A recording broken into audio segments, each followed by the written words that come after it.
Okay, welcome everybody. We are going to be recording the Polite Society podcast here in just a second. I am just making sure all the streams are connected, and I've got one more to fire up and get hot, and that's the good folks over at OpsLens. Make sure they are taking our stream, and they are. And hook up social media. And nope, not that one. That's the one I want. Yeah, you get to listen to me talk to myself as I do this stuff. So long as he doesn't answer, that's fine. Susan, he does, though. I don't have your audio yet, Susan. I'll just have my coffee. That's because my microphone was turned off like a good girl. Okay. All right. Well, I am, believe, hooked up, and I should have social media hooked up. And so we should be ready to fly if my staff is ready to go. How are we looking on show notes? Everybody know what they're going to say during the open? Sure. Yes. Okay. All right. For our viewers, as you're tuning in, remember, if you want to comment, or especially if the comment is somewhat funny, we will get your comment up and laugh with you, or maybe at you, but certainly with you, and we'll discuss your comment if you comment while we are live, either on the Facebook or YouTube feed. Unfortunately, I do not have a way to see anything that's on the OpsLens feed. If you comment on OpsLens, I don't have a way to see that right now. But if you comment on either the YouTube or the Facebook feed, I can see those, and I'll get those up on the air, and we'll comment on those as we go. But this is going to be the Polite Society podcast for February 7th, 2022. And I believe on my end, folks, we are just about ready to go. So we're going to have Masad Ayub in 5, 4, 3. Hey gang, this is Masad Ayub from the Pro Arms Podcast. I'm here to remind you that our podcast is a member of the Self-Defense Radio Network. And I'm going to suggest you do what we do and check out the other podcasts at selfdefenseradio.net. Treat every firearm as if it's loaded. Never point a firearm at anything you're not willing to kill or destroy. Keep your finger off the trigger until you are on target and ready to fire. Always be sure of your target and what lies beyond it. Hey everybody, welcome to the Second Amendment Foundation's Polite Society podcast. We're recording this one on Monday, February the 7th, 2022. I'm Paul Lathrop. And I'm Amanda Suffecool. And on tonight's show, we're going to talk about if the ATF is breaking laws and tracking your guns. The GOA believes so, and they think they're going to prove it. I'm John Richardson, and we'll talk about Schumer wanting $1.5 billion extra for gun control. I'm Charlie Cook, and we'll talk about a defensive gun use during a smash and grab robbery in California. So climb aboard, strap in, and hang on. Episode 611 of the Second Amendment Foundation's Polite Society podcast starts right now.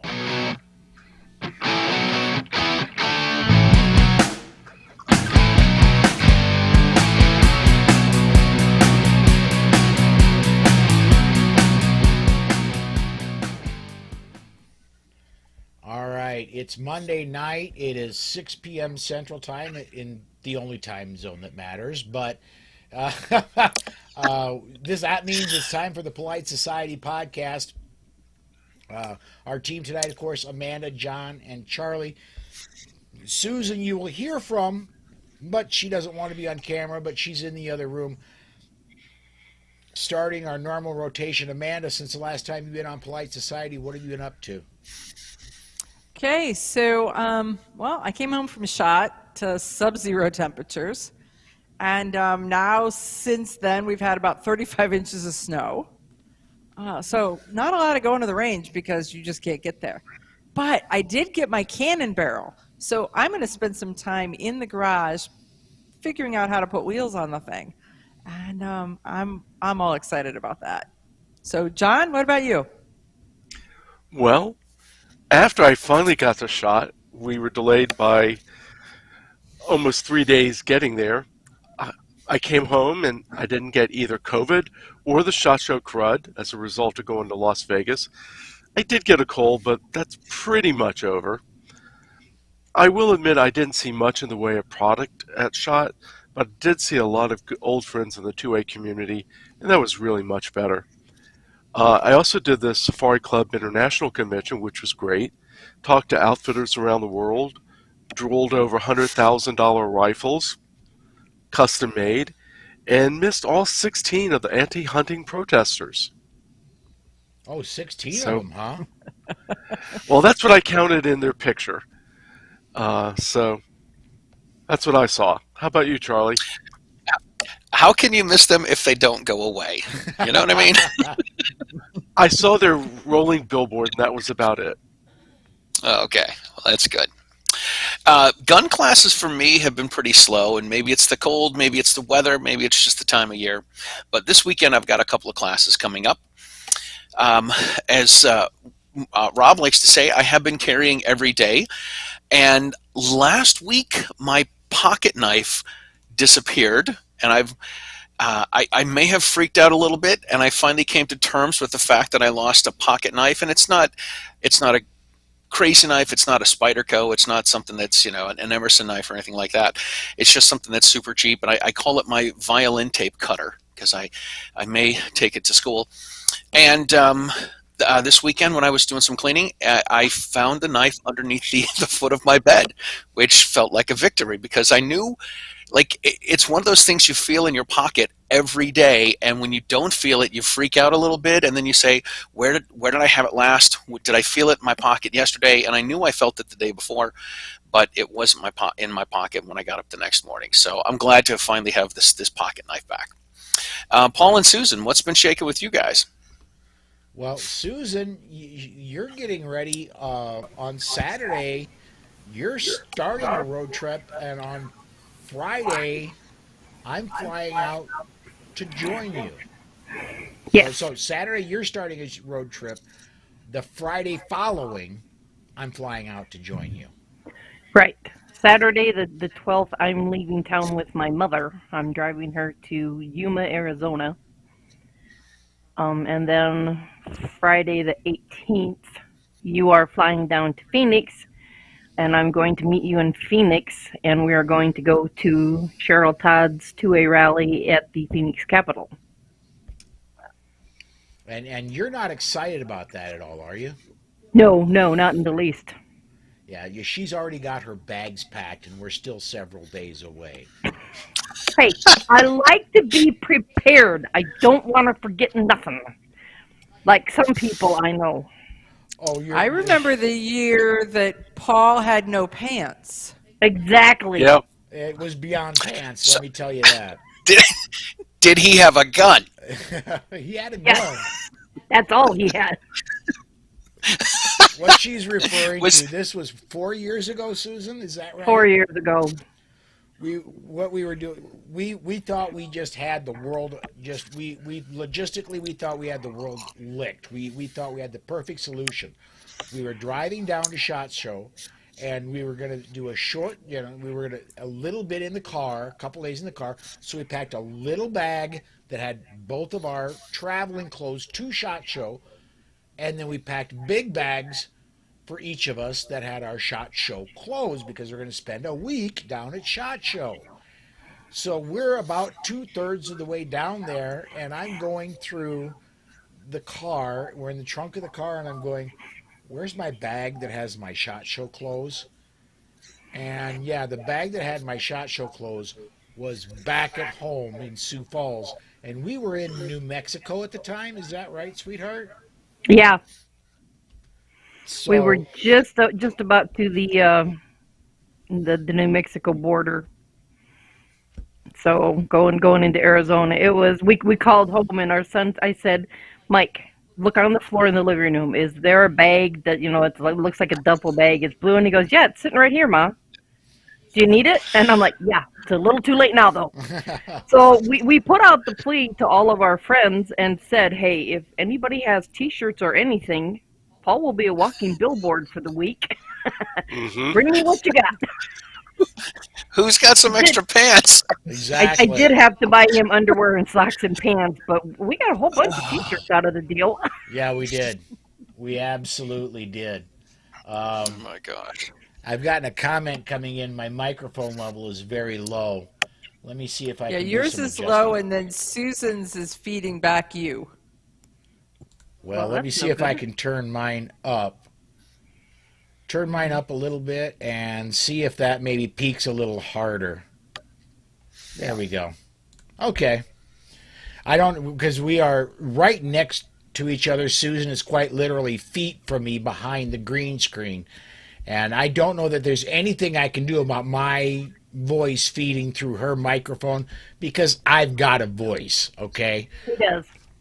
So, he's got a mouth. I mean, a voice. yeah, well, that too. So, all right. Other than that, for me, other than planning to attend the rally, by the way, when I go down there, I'm going to be helping to broadcast the rally for the folks at OpsLens. Really excited about that. So if you cannot attend the rally in Phoenix, if you have OpsLens, that's available on. If you have a Roku TV, or if you they have Facebook page, they have all that. But if you look up OpsLens, you will be able to see the rally in Phoenix if you cannot attend in person. But if you can attend in person, please do. And when you do, look me up. I'd love to see you in person, shake your hand, talk to you, all that good stuff. So, and don't forget to stop by the DC Project booth where I will be. Absolutely. Absolutely. All right, well, let's do this. We're going to go ahead and step aside to break. We're going to hear from the SAF, and then we'll get to news where, and some of my staff is finding out about this right now. I've got a couple clips from Joe Biden's talk last week in New York City. We're going to play those clips, and we're going to rip Joe Biden to pieces right on the air here, right from his own words. So we'll get to that in the news segment right after this. Joe Biden and Kamala Harris have vowed to take away your Second Amendment rights through gun bans, gun confiscation, and government regulations. Now, Joe Biden is no longer hiding his real intentions, and we need you to take action now. Whether it's a 9mm pistol or whether it's a rifle, is ridiculous.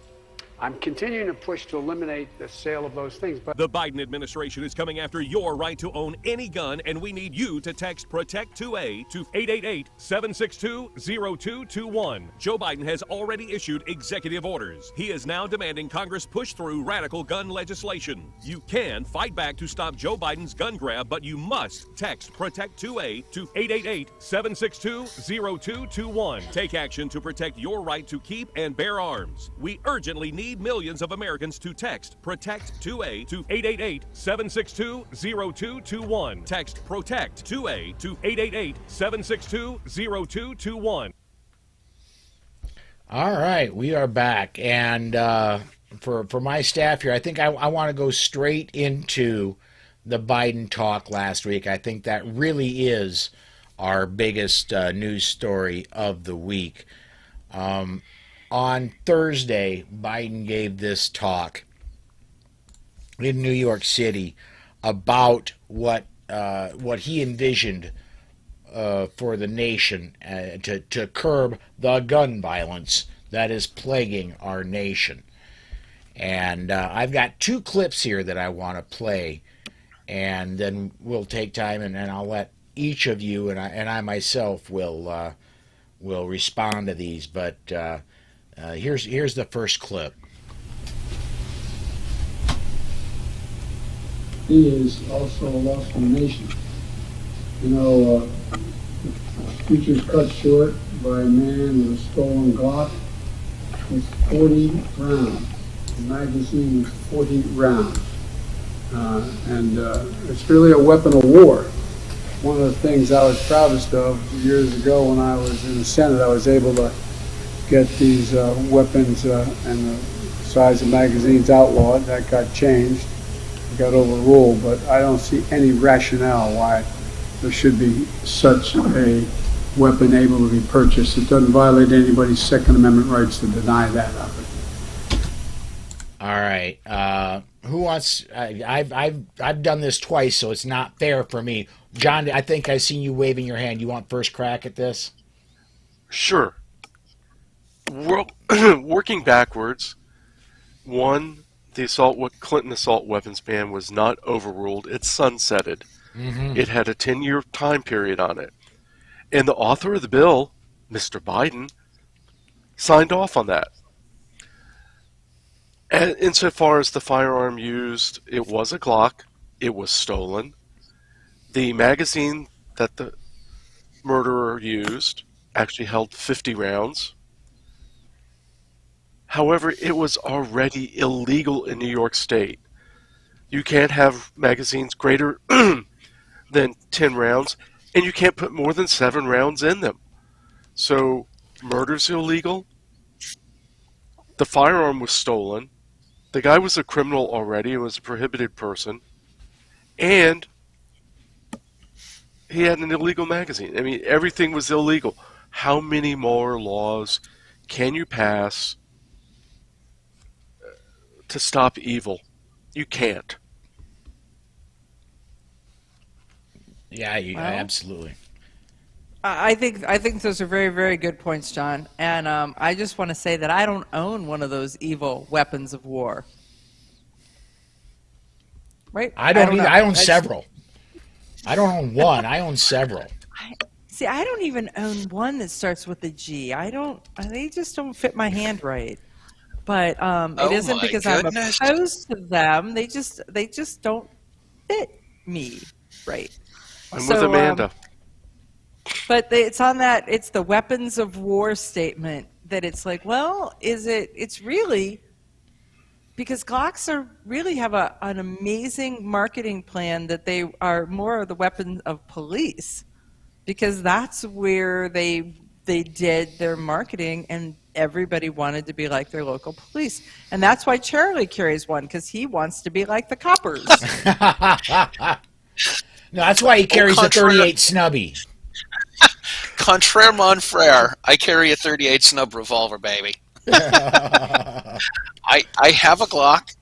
I have a Gen 2 Glock, and I have two 28-year-old magazines that hold more than 10 rounds of ammunition. So, yeah, I mean, let's face it. We can say that any firearm is a weapon of war. A 1911 is a weapon of war. A slingshot's a weapon of war. A cannon's a weapon of war. I mean, this is all nonsense. Depending on it's the just war. rhetoric. Yeah, spear is a weapon of war. Yeah.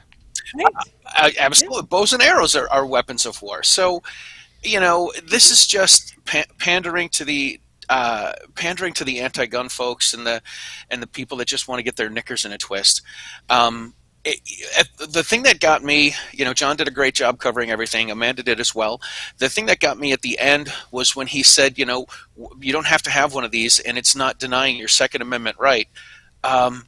Yes, it is. Yeah. Telling somebody that they can't have something is denying them their Second Amendment right. And why we can't pick and choose what what people can own and cannot own, and it's Well, we've been battling that whole you can't pick and choose because the Second Amendment doesn't say it, and there's that.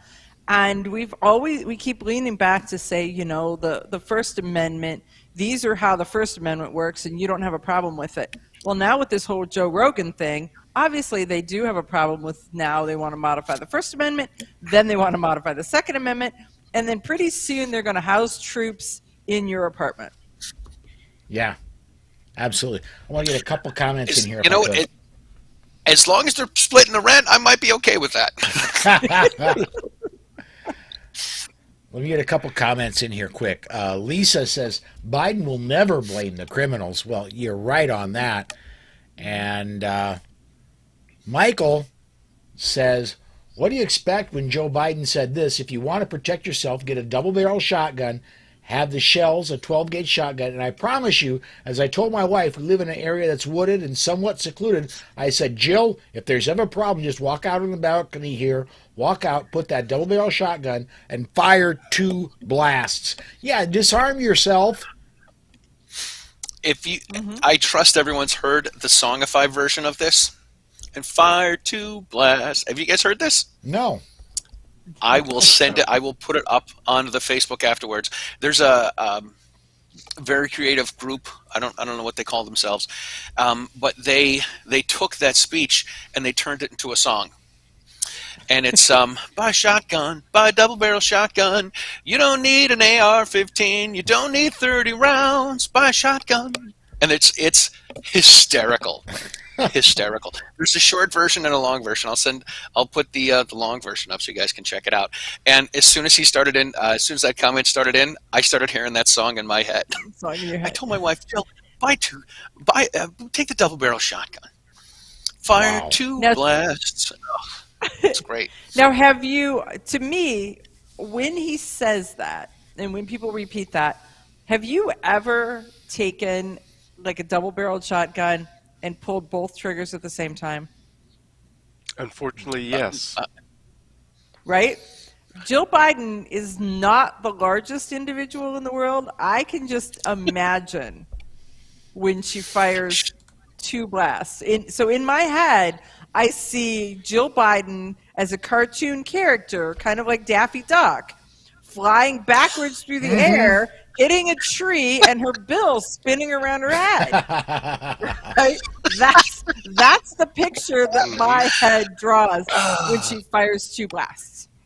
And Charlie, Michael already beat you to it in the Facebook comments. That YouTube video is already there.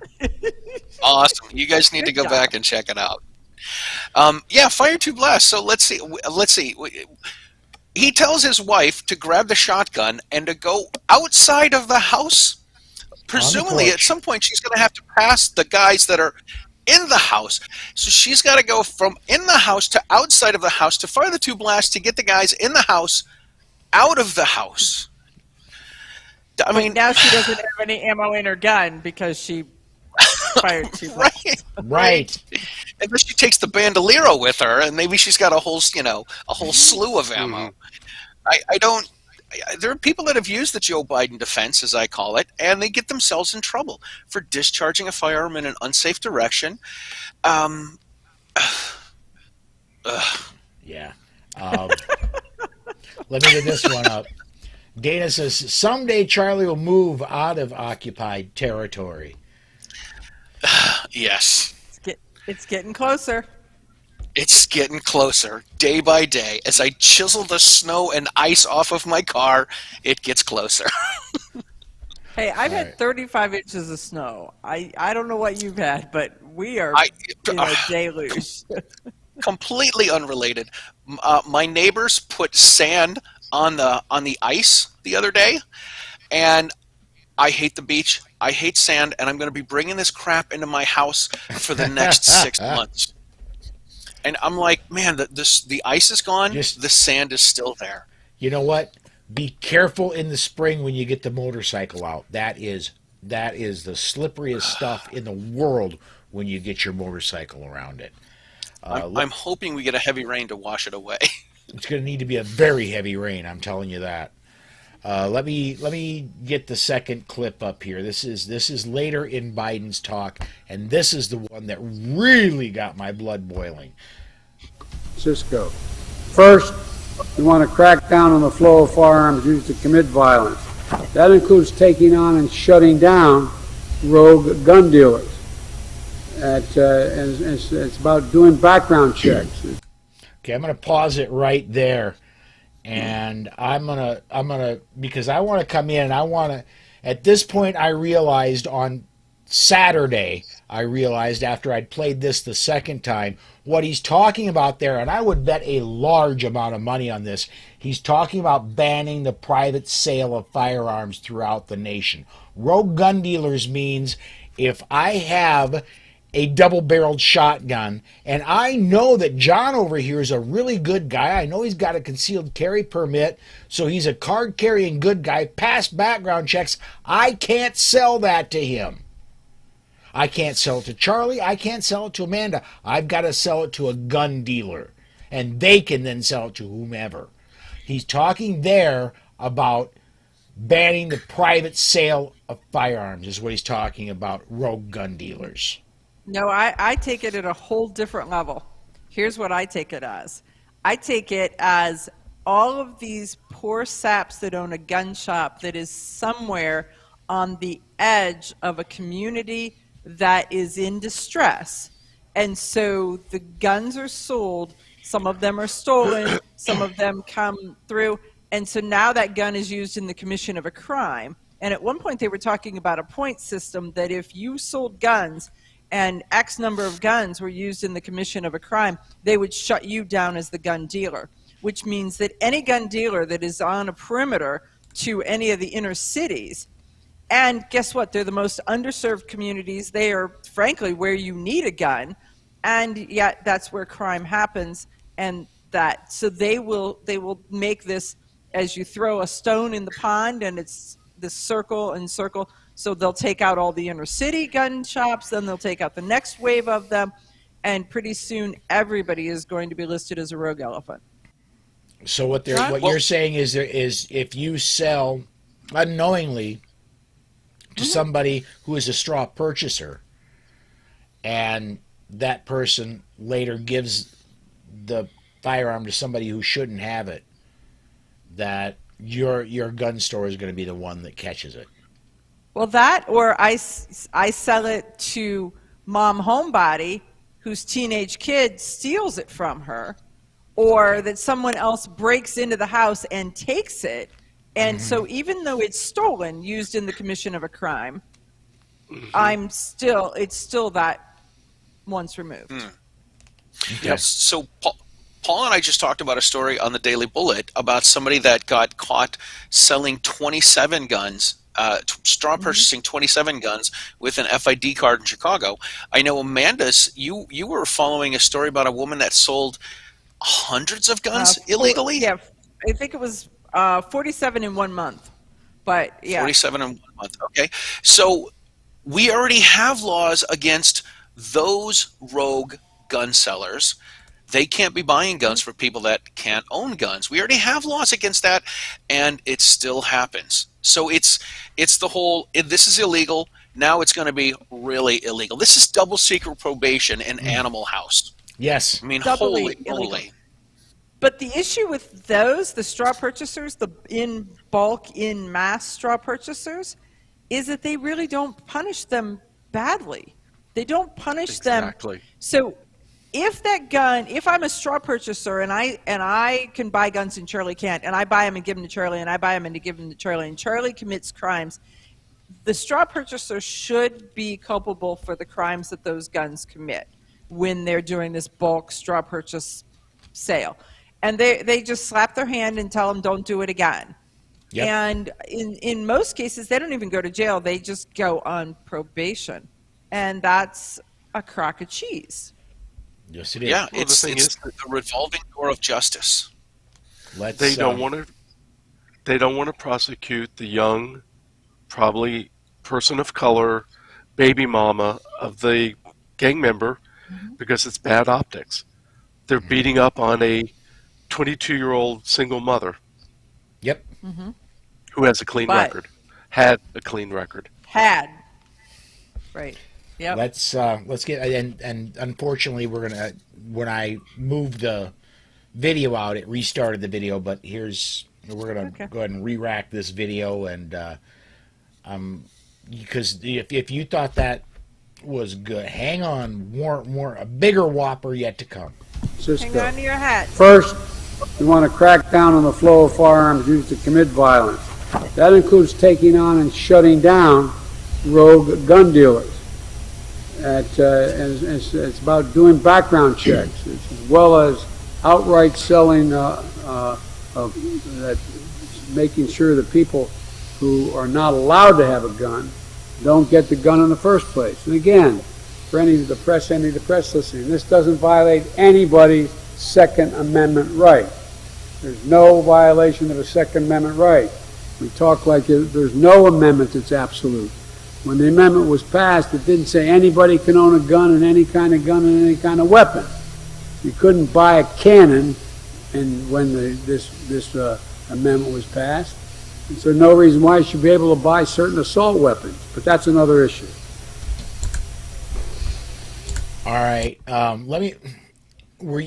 One thing I've been doing is, because I've played this a number of times now, have you folks watched and I may just run it again just so you can, have you guys watched the person doing sign language for this? This person is clueless and making it up as she goes along.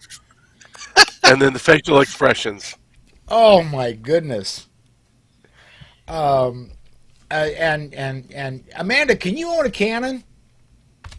I believe I can. I believe I do. I believe I own a construction project. Yeah, so, I mean, in the United States, you can own a warship. You can own a fully outfitted ship that's got miniguns and big guns and all that kind of stuff on it. The only thing that the Federalist Papers ever said was that the government is not guaranteed that they will sublet it from you should a war happen. But at the time that the Second Amendment was written, they actually even had machine guns, even though they try to tell us they didn't. You know, there's been a news story coming over my feed the last week or so that there is the last non-nuclear powered carrier is being ferried from the East Coast to, I believe it's going to be somewhere in Texas, where it's going to be decommissioned and scrapped. And I'm thinking to myself, and it got sold for $1. I'm like, geez, I would have paid $2 for that. They could have doubled their money. Well, let's go to a completely different topic and then come back. Here's an issue with that. There is a big demand for the steel that comes off of that warship. And the reason that there is that all of the steel supply is contaminated with radiation, all of it. And on so a non-nuclear everything carrier? Right now, you go to the hardware store and you buy bolts or nuts or rebar. It has radiation in it. And it has enough radiation in it that the radiation detectors that are used, so the companies who build radiation detectors, let's say that they're trying to catch dirty bombs coming into the United States, they're trying to catch radiation and things moving around, they need to test for that, and they have nothing that they can use as barriers to build the stuff to test for it, because all of everything is contaminated, because we recycle steel and it gets in there. So the interesting thing is that in a prior job life, we were testing radiation detectors, and we would buy decommissioned warships to take that steel and the lead that they used in the ballasts and have that and hold it. And so there are companies that will buy it and secure it because there are companies who need it. Is that not the craziest thing you've ever heard? It is. Yes. And from what I understand, any steel made since 1945 or created since 45 has got some level of contamination. Yeah. So when you're testing it with you're trying to use it as a barrier to block radiation, so you can test and you bring in a radiation source to say, does this thing work the way you want it to work? So you have to have a clean environment to be able to say, I'm bringing in this, and then I'm taking this out. Is it still? And so if the steel itself is emitting, it's got its own problems. But there's all that. So there's a big demand for that ship, and then everything else that is now nuclear powered, just by being close to it, now has its own issues. Let me get a couple comments in here quick, because we've gotten a ton of them come in. Dana says they never define how many guns a person can sell in a period to be considered a dealer. It's true. I'll tell you this: in the occupied territory where I live, you can do 4 private transfers. Anything above that has to go through a dealer, and then it has to go through the dealer's book and the background check and the 4473. And they do have a set of regulations for dealers for if I buy one as a dealer and then want to sell, how long before I can sell so that I'm not taking it off the books and then sweeping it away. John? I've heard prosecutions from somebody selling just 2 guns. They're trying to, excuse me, go to intent. If you are buying and selling with the intent to make it either a business or to make money doing it, they're going to go after you. What is this selling guns everybody's talking about? I mean, so someone had to explain this to me, and people sell guns to buy other guns. Oh, that's how that goes. Because sell is a 4-letter word. Is that what I'm hearing? I think so. All right, let's get this one in. Michael says the black market will thrive and profits even more with a ban increase like it did during alcohol prohibition. And we can see a ban on guns. We see what alcohol prohibition did. We see how well the war on drugs is going. So, what's that joke? With the war on drugs, we ended up with more drugs, so we need a war on education. There you go. So here, let me throw this one out. This is a little thing to help you remember. Do you know which amendment gave us prohibition? 18th. Yeah. Correct. The 18th. Do you know which one gave it back? 19th. No, 20th or 21st. 21. So think about it as 18 and 21. What are the 2 drinking ages? Okay. So gotcha. I do know the 18th because there's a bar here in Sioux Falls called the 18th Amendment. Nice. Okay, that's a cool name. All right, and Diane says, Amanda, you can't have a cannon, and Rob too. And then she followed up with assault cannon. So the funny part about the cannon that I now have is Rob said, well, I have this stack of barrels, and so I'll just dig one out and give it to you for Christmas. So I don't know how Christmas many barrels is 11 months away. No. It was last Christmas, and it took him a month to get it to me. Okay. So how many barrels of cannons does he have? And by the way, Susan and I have an anniversary coming up. He didn't say, but yeah. So you need to take your cannon and put a pistol grip on it, and put a tactical rail on it, and a bayonet, and put a foreign grip, bayonet lug. So I had the cannon in the back of my truck, and I went to pick up something that somebody else helped me load, and I was like, "Well, excuse me a minute, I need to move my cannon." And the look on this guy's face as he's carrying the other end of this thing, it was priceless. I was like, "Doesn't every girl carry a cannon in her truck?" Well, yeah. Only the hot ones. I'm trying to catch. I am trying to catch up on comments, and there's some great ones out there. We have like 2 breaks we've blown through. I know, right? And Susan's chomping at the bit back there to get to the other news we got. Michael says, where were the whenever you say we don't, go ahead. Where were the Redcoats headed during the battles of Lexington and Concord? Michael, I know where you're going with this. They were headed where they were going for at Concord. That's where the stash of cannons and powder were. And the specific order was, if you cannot destroy the cannon, destroy the carriages the cannon sit on so they cannot be moved.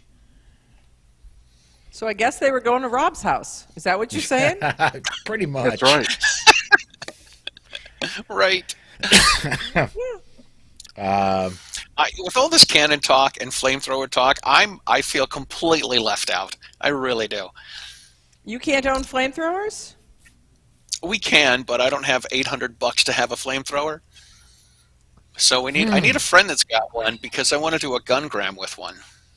I didn't buy a flamethrower. I just was jonesing for one. Somebody got one for Christmas. I want to know who it was. Can of Maybe I hairspray could and a get- lighter will solve that. Yeah. I know. I carry aerosol hairspray and a Bic lighter on an airplane with me, so I hear you. Yeah, well, I would do that, but I don't think TSA would buy that. I need hairspray. I'm doing it while I can. All right. Poor John. John is like so dignified to this conversation, and the rest of us are like a barrel of monkeys. Oh my gosh. Michael wants one more, and then I think we're going to go ahead and set this aside. But Michael wants to know how many cannons were purchased by civilians during the Revolution and Civil War. I do not have that figure. I do know they were available, and I do know, just as now, back then they were not cheap. And I think the answer is all of them. That's what I was going to say. I know that from talking to real deal historians, generally the wealthy in the community would buy the cannon, and they would be stored in armories in individual towns. So, and well, okay, I lied, but I got to get this one up. Flamethrowers work better than snow shovels. Susan, did you hear that? Why, yes. Yes, I did. They also work great for weeds, provided you don't point it at the neighbor's house. Okay. So I have seen someone, I forget where I was, but I did see someone using a flamethrower on their driveway. And a couple of months ago when it snowed, I saw somebody with a leaf blower blowing the snow off their driveway. And right towards the neighbor's driveway. Or the street. All right. Why don't, because we've blown through almost 2 segments. Why don't we Schedule? Susan, Who's got a schedule? Yeah, I know. Yeah. He always says, I was going to say this, he always says that when we don't have a guest, we're going to get done early. It never happens. Yeah. Gee, the 4 of us like to talk. Who would have known? Susan, what's Chuck Schumer up to? Senator Chuck Schumer is pushing the federal government to give New York at least $1.5 billion. Yes, that's billion with a B, to help get illegal guns off the streets. He claims that Governor Kathy Hochul's Interstate Task Force on Illegal Guns will only work if the feds and the ATF has the resources to choke off crime. The task force includes groups from New York and neighboring states. Politicians claim that the goal is to take on gun trafficking. Here's a thought. Why not start by putting criminals behind bars and keeping them there? Here's another thought. Allow nationwide reciprocity, and I'm pretty sure in June the Supreme Court is going to do away with may issue carry in New York State. Go to shall issue carry now, don't wait, and allow 50 state reciprocity. Do what South Dakota does with their gun laws, New York State. And criminals realize, I better not do what I'm about to do, or I may wind up dead. Your crime rate will tank. Well, I just pulled up ATF statistics on the top 15 source states for firearms used in a crime recovered in New York. You want to guess what the number 1 state was? New York. New York. Shocking. Yeah. Shocking. So the pipeline, is the pipeline circular? Is this what he's saying? Well, and 1.5 billion, isn't that nearly the ATF's budget right now, period? I think I heard it was more than the ATF's budget. And I mean, money's not going to fix the problem. I hate saying this. If they're going to take the money and put it into the judicial system so they do not again, it goes back to having a revolving door of justice, so that we do not have a revolving door of justice, and these people do their time. Then maybe, I mean, I hate to line the pockets of the attorneys, but if they put the money into locking people up, then maybe it would work. But we know they're not, and we know it's not going. They're not going to do that, and we know it's not going to work. Well, New York County, which is Manhattan, has one of those new Soros DAs who, oh, you shot a cop? Well, you can make bail. Okay, that's no problem. You're out. Lance on the Facebook side, it says, in New York, each person and handgun is individually licensed, so one needs permission from their local licensing authority, police or sheriff, in order to add a handgun to their license, which is originally approved by NYPD, or if outside the city, after pleading your case before a judge as to why you need a handgun license. Lance, hold on. Come May or June of this year, that is likely to change. And Michael says, ironically, I can legally conceal carry in 37 states, but not in my New York City. Yeah. And I don't expect that to change with the ruling coming up in New York State Rifle and Pistol Association versus Bruin. I don't expect that to change, but I don't expect it to take long for another case that does address reciprocity to come up before the Supreme Court. Yeah, and preemption. I mean, I think that's really what's going to happen. Is it's going to have to be a preemption kind of thing. So that somebody who has standing in the fact that they were in one community and went to another community and got roasted for it. Yeah, absolutely. Susan, the other big story we're going to get, I want to talk about, is the Gun Owners of America story, the ATF one. In November 2021, Gun Owners of America uncovered internal ATF documents which showed they had processed over 54 million firearms transaction records into a national database just last year. These transactions included all sorts of personal information about the purchaser as well as the firearm serial numbers. Representative Michael Cloud and 51 other pro-gun members of Congress demanded accountability from ATF, asking, how many records does the ATF's Out of Business Records Center have in total? The ATF responded by saying they manage 920,664,765 and 865,787,086 are digitized. This violates existing law and is unconstitutional. Biden has proposed FFLs maintain Form 4473 forever, which would mean 100% will end up in their registry. Well, it means 100% of the original sales would end up in their registry. Mm-hmm. Not necessarily just original sales. So any gun shop sale. Yes. So any private transfer wouldn't, but that's why they want private transfers. Well, let's talk about this for a little bit.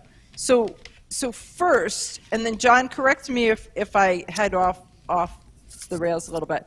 But if you have a gun shop and you're doing the records, you keep the records. And when you call in a 4473, you just say that John Smith, and this is his height, this is his weight, this is where he was born. He's the guy who's buying a gun, and he's either buying a handgun, he's buying a long gun, or he's buying an other that kind of a thing. That's all they have until they get their hands on the 4473. So now the ATF gives permission, transfer the gun. Now the record is kept at the gun shop. If the gun shop stays in business, the record can stay with them. After a period of time, they are welcomed to be able to take a section of their records and send them to the government for Iron Mountain kind of thing. If you close your gun shop, you are required to send them all the records. So every closed gun shop, from the time that they started keeping records, which is, wasn't that 1968? 68. Yep. So since 1968, every gun shop purchase that had a background check, if that gun shop is no longer there, that's part of those 920 million records. And every year, the government would vote on keeping those records from being electronic, from being put in a database, from being that. And and the gun owners would hold their breath every year when they voted on that. They had to renew that. Well, then recently they voted to not have to renew it. Am I still alive? Yeah, your video froze, but we got you. Gotcha.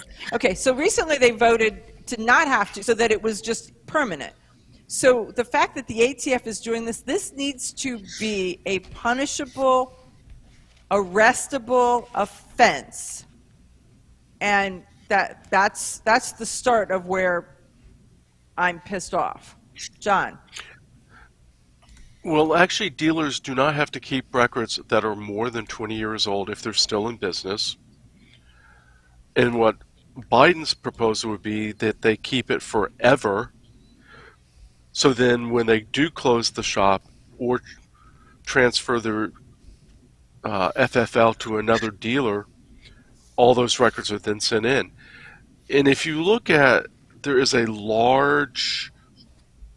big push to have people go to using software and to, instead of using paper 4473s, do it electronically. And they're saying, oh, you'll be much more compliant, blah, blah, blah. Well, the government loves it because all they have, they're handed a CD-ROM or disc, and it's already digitized. Mm-hmm. Now, officially, it's hackable. Officially, I mean, the only records you're allowed to, that you're required to keep after 20 years are those that were for denials.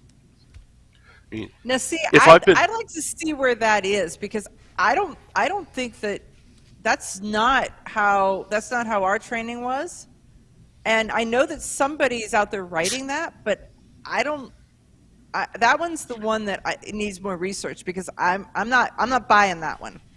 You're going to have to go to the Code of Federal Regulations. Mm-hmm. I used to be able to quote it to you. Because somebody said that, and then it was like we started asking around, and it was like, we don't think so, and others didn't think so, and others didn't think so, but it had gotten out into the thing. But you really do think so? You think you knew this before recently someone started saying it? Yeah. If I got that from the class I took last spring. The other thing is, supposedly the digitizing that they're doing is not searchable. It's just to cut down on the amount of paper that they're, because they supposedly have number of storage units just popped of floor to ceiling full of old molding paper, quote. Well, yeah, think about it. It's 4 sheets of paper for every, not quite every gun, but and it'd be sure a shame if there was a fire there. It's a fire hazard. Absolutely. Right. All right. Yeah, it would be a shame if somebody with an errant flamethrower that they got for Christmas were just irresponsible near there. You know those people in West Virginia. Yes. All right, we are we are 45 minutes into a 15-minute segment. So stop complaining. Let's go to break, and then I want to get to DGUs, and I'm hoping to get a 1-hour program done in 1 hour 15 minutes or so. So I hear the laughing in the back. Yeah, I heard that. Let's hear from the good folks over at CNJFO. We will be right back right after this. New Jersey is a civil rights wasteland where an unconstitutional law known as justifiable need keeps ordinary citizens from exercising their right to bear arms. New Jersey spits in the eye of freedom, ignores the Bill of Rights and the Heller decision. New Jersey politics are an anti-civil rights bulldozer, and a spreading cancer. The Coalition of New Jersey Firearms Owners, a tax-exempt nonprofit, has a goal to defeat justifiable need, reverse course on all anti-freedom laws, and render aid to other jurisdictions by filing Supreme Court-bound litigation. CNJFO is a beacon of freedom behind the Iron Curtain in New Jersey. Join CNJFO's strong, enthusiastic patriots. Support the Coalition of New Jersey Firearms Owners today. Protect all our rights and return freedom to the Garden State. To donate or learn more, go to cnjfo.com. All right, we are back. This is the defensive gun use segment of the Polite Society podcast, presented by the Second Amendment Foundation. These discussions are not legal advice. Some of us are trainers, but this is not formal training, and you need formal training. The defensive gun use segment is intended as information only and not as training. As always, the opinions of the hosts are only their own opinions and not those of any sponsors or other affiliations, although they should be. All right, Susan, let's hear about San Bruno. We've all seen the reports and videos of brazen thieves walking into stores and filling up garbage bags with merchandise and just walking out of the store, or the smash and grab robberies across the state of California. These thieves are not worried because Proposition 47 dropped charges of theft of less than $950 from a felony to a misdemeanor. Usman Bhatti owns Maz Jewelers, which is located in a mall. Surveillance video shows a suspect run into the store with a crowbar and start breaking a display case. Bhatti is just outside the store and runs in to stop the robbery. He pushes the robber, who comes back at Bhatti with the crowbar, and Bhatti backs up to the door to behind the display cases. At the same time, he can be seen reaching for a pistol at his side under his suit coat. The robber decides that he does not want any additional holes in his body, and he quickly runs off. On January 21st, Bhatti faced off with 5 male suspects when the one rushed the store with the crowbar. After pulling his firearm, another of the suspects pulled a gun and pointed it at the store owner. The other 4 suspects followed their compatriot. Last week, a group of thieves were caught on camera filling trash bags in an Ulta Beauty in Los Angeles County. Earlier in January, a gang of hammer welding thugs wiped out about $110,000 from another mall jewelry store. And the thefts are not restricted to stores. Train robberies back. Many in the Los Angeles area are being robbed, and firearms have been reported to be in the loot stolen from Union Pacific trains, and packages have been discarded alongside the tracks. You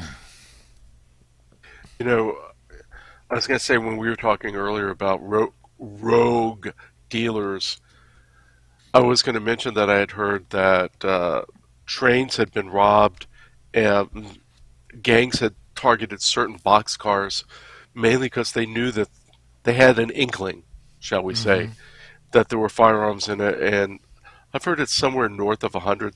Police have recovered some of the firearms at the scenes of crime. So,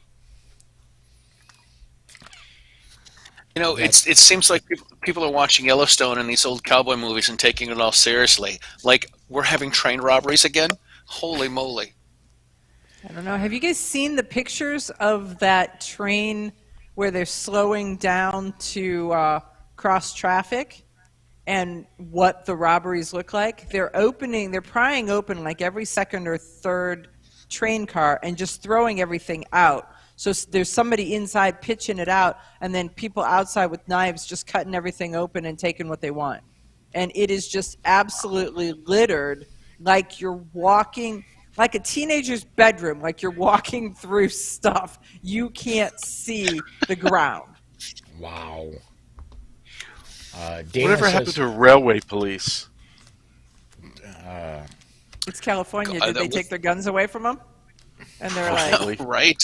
But I want to know, we have if mayhem you're filling here. trash bags yeah. and an Ulta Beauty, is there that big of a market in stolen mascara? It's not cheap. I use bargain basement mascara myself. I mean, you know. Oh. and Walmart lipstick works just fine for me. One store added $950 to the price of everything. There were coupons available to bring the price back to normal. That's what Dana just put over on the YouTube I side. saw that. Yep. Hey, Paul. Yeah. When I was getting ready to go to the leadership conference down in Gainesville, we were doing headshots out there. And one of the girls recommended that if you don't have foundation or makeup, that you go out to Sephora, and they will help you pick. The cheapest bottle of foundation out there was $60 for a 2-ounce bottle of foundation. Wow. So yeah, the money's there in makeup. Yeah. Wow. This is where I am so glad I am a dude. Yeah, my foundation grows naturally. I just have to trim it back every once in a while. Right. Yeah, but Charlie, you have a daughter. Be prepared. Be Right. prepared. My stomach hurts. Thanks. You're welcome. You're welcome. My wallet hurts too. All right. Susan, let's go ahead and move on to Medford, Oregon.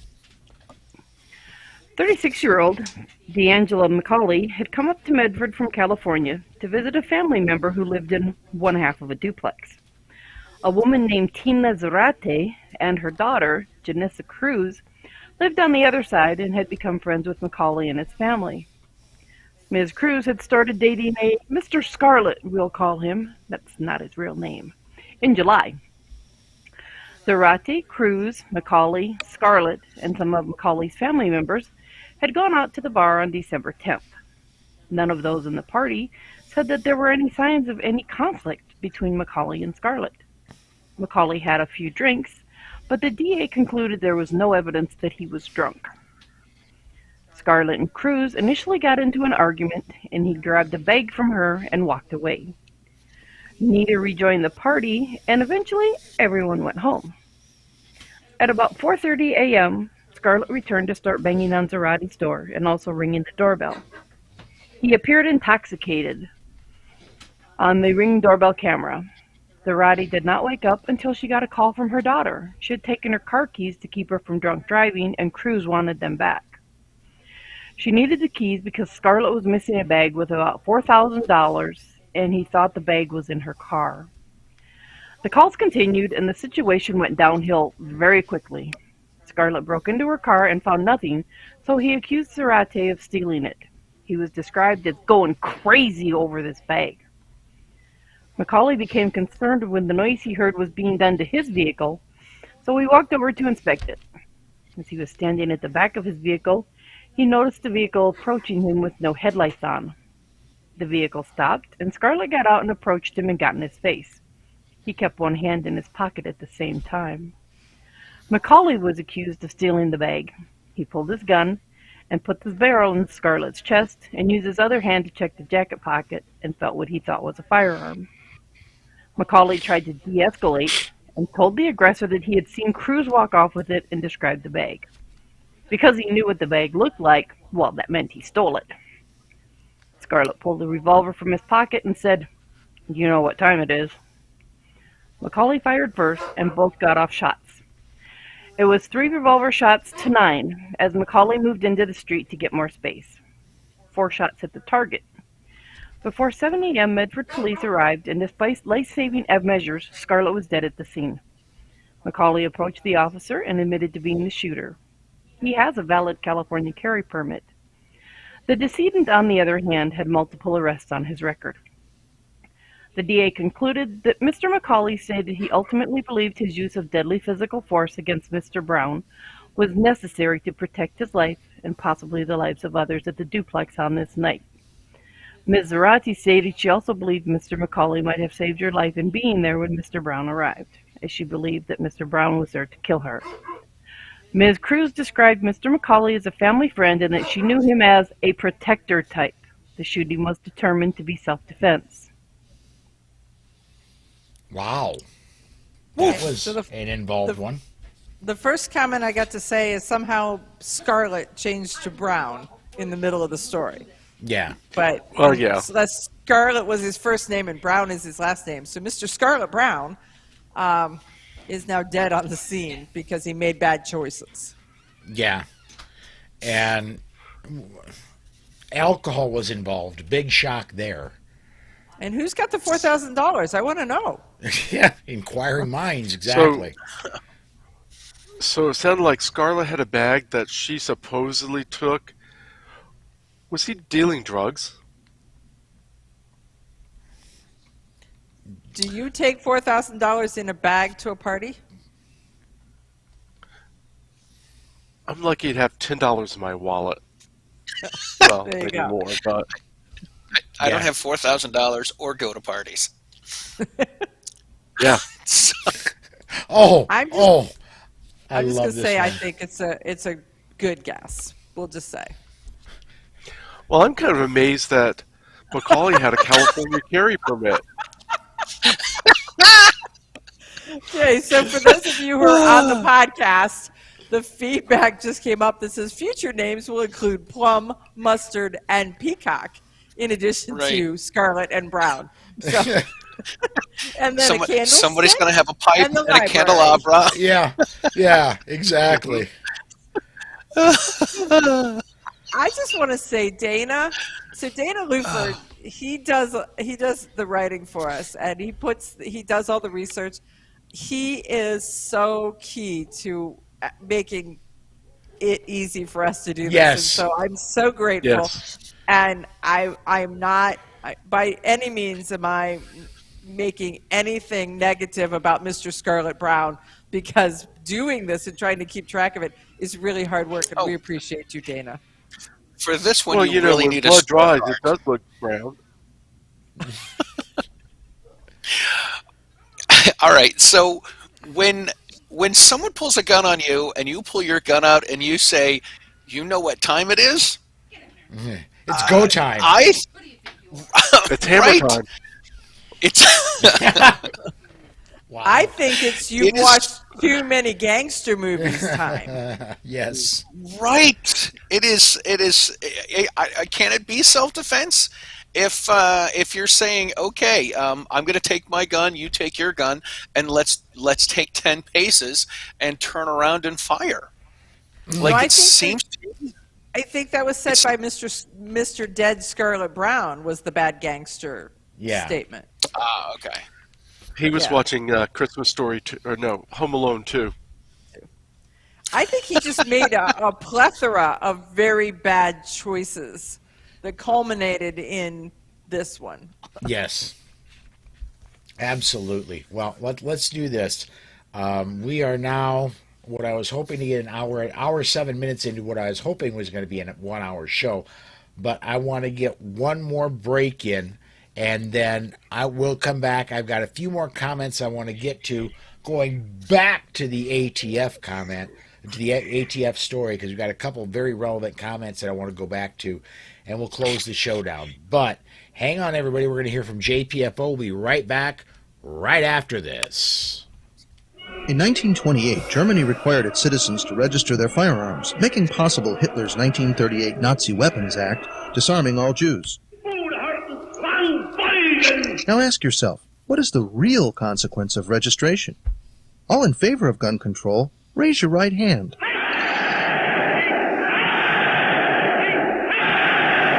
Brought to you by Jews for the Preservation of Firearms Ownership, America's aggressive civil rights organization. JPFO.org.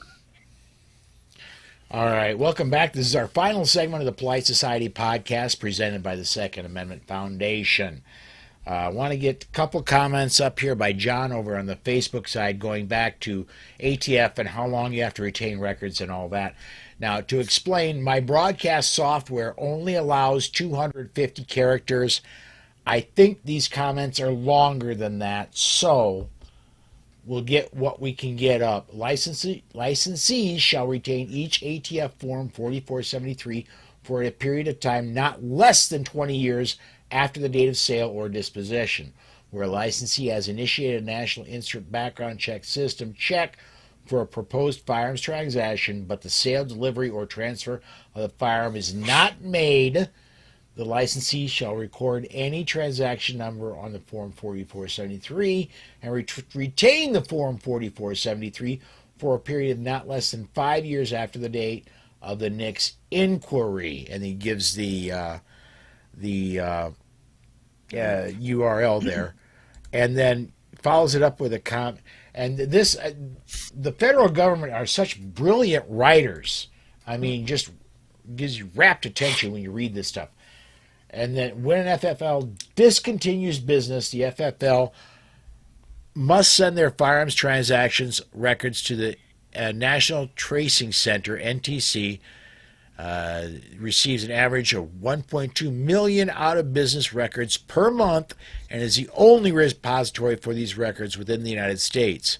Records can be mailed to the NTC or alternately delivered to our local ATF office in order to comply with laws for surrendering records. Maybe because I would recommend if you're at an ATF, if you're a firearms business, you're going out of business, mail those things, because we all know what a wonderful job the U.S. Postal Service does. Mail them, mail them, mail them. Postage due, please. See, and this is where it gets confusing, because they say the 20 years, and then it says, which shall include all, and all is not shall and all are not weasel words in may and might. Right. Shall include all bound log books and acquisition, so your acquisition book and acquisition and disposition books. And so it's like, how does that go together? But there. Yeah. I don't know. So I can see where you get it, and I can see where I get it, and I don't know. It's the government. It's clear as mud. All right, let's do what we normally do about this time of the show, and maybe we'll get out of here by quarter after and make it. You a keep 1 hour saying those things. I'm telling you, I got a full bladder. What can I say? Charlie, what's going on with Riding Shotgun with Charlie? What have you been doing in media, man? All right, so I am still putting out shows on the second and fourth Tuesdays of the month. Tomorrow is going to be Riding Shotgun episode 138 with John Crump. I've got a school vacay coming up in a week and a half or so, a couple weeks, and I'm heading down to Delaware and Philly to film a couple shows, maybe 3 shows. And I am excited to say that I think it's in March, the Writing Shotgun with Charlie column is going to be coming out from the Swanson Media Group on the Armed Lifestyle magazine, which is an online magazine that the Swanson Media is putting out, and I'm excited to be a part of that. So check out Armed Lifestyle on Facebook and on the Instagram, and you'll be able to read about the lessons that I'm learning from the people in my car. All right. Very cool. John, what's been going on at Only Guns and Money, man? Well, you know how we talked about that there's only really 2 U.S. companies making primers? Mm-hmm. Well, there actually may be a third on its way outside of Texarkana, Texas. It's called Expansion Industries, and they're building it at a former Army arsenal that's been repurposed, the Red River Arsenal. My post on that must have hit a nerve because I've had over 27,000 views of that one post, which is my most ever. And that's you may have heard President Biden say you couldn't buy a cannon. Ha! For less than the price of a custom rifle, you can own your very own cannon, and I'll tell you where. I also suggest loading with either grape or canister shot for those pesky multiple home invaders. And we're talking full-size cannon, not little signal cannon. Full size. Full size meaning what? 3-inch barrel? 5-inch barrel? 17-inch? Oh. I mean, if you want up to what you would have on old Ironsides, it's available. Oh, I got to head over to Only Guns and Money. As a matter of fact, I'm going to start pulling that up now. Bladder be damned. All right. Damn the bladder. I'm telling you, damn the bladder, full speed ahead. Amanda, what's been going on Eye on the Target Radio? Well, we're doing radio on Sunday nights, 2 hours. We're doing Women for Gun Rights on Friday nights, and so it's keeping busy. And then you add planning for the fashion show on top of that, and things are kind of hopping in the Suffecool household. Okay. Myself, just been the daily and the weekly bullets and planning the trip to Arizona. I have been doing some background work with the people at OpsLens, making sure I can do the broadcast the way I want to do it when we get down to Arizona to broadcast the rally, and done some tests, and I know I can, and so I'm really excited about that. Also, getting some equipment coming. The equipment will not come in time for the Arizona rally, but looking a little farther forward, coming up in May, we've got the Mingle, which is happening down in Georgia. The equipment will come in for that. I'll be able to be doing some really cool broadcasts from down there, and letting you know some of the women in the industry, what they're doing, and some of the training that's going on down there. I'll be able to put on some super awesome broadcasts from down there with some of the equipment that's going to be arriving like 2 days after I get back from Arizona. So, and hey, I just found a post. You can still buy a Canon by John Richardson, posted February 4th. I'm going to have to check this out. So I think we're going to go ahead and shut this one down, folks. I encourage you to go check out that broadcast, and come join us next week, 6 p.m. Central Time, and we'll do another Polite Society podcast. Thank you, everybody, for watching. And where is my button? I would normally. Where's my show note? Doggone it! I'm worse than Biden right now. I really am. You would say that wraps it up for I would this normally episode. say that wraps up another episode of the Second Amendment Foundation's Polite Society podcast. So for Amy, Dana, Tracy, John, Susan, Amanda, Robin, Charlie, and Rob. Until the next time. Stay safe. Be aware. And we'll see you down the road.